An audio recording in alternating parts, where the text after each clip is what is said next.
Hello people, welcome to Microsoft Excel School Academy. This is the course and tutorial for beginners and intermediate users.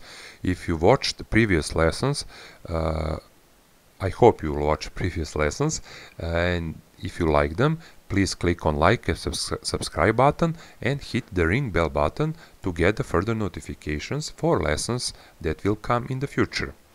The next two functions that we are going to talk at here are pretty common as well, perhaps not as some function, but you are going to see these two pretty often inside of Excel document. We will talk about min and max function, two very similar functions, and in fact they are going to look very similar in their structure. So now min and max, to get this set up, I will skip this row, and for this row I will type get our labels, min, enter, max, enter, and average.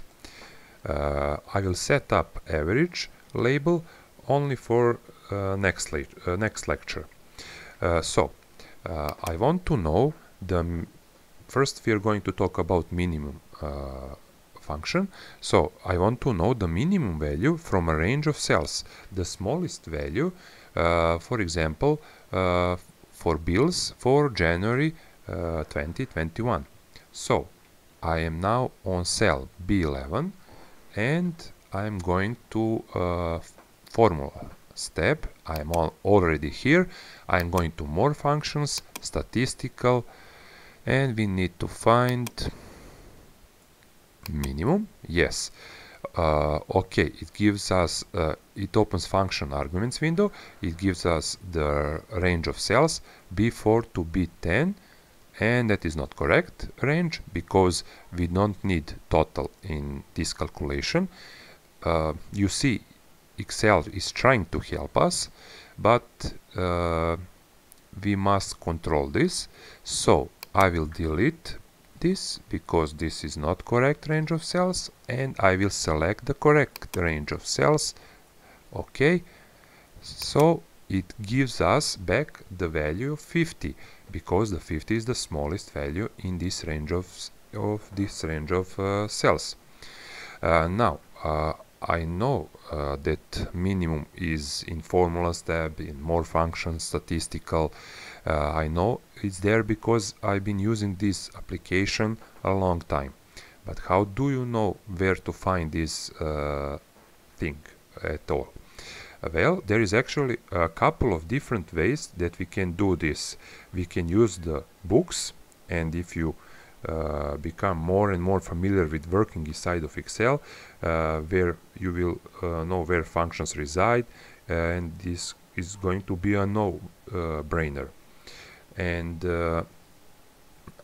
for example, I am on cell this C11, and I'm going to click FX button, and you see I can here search for the function. I can type keywords.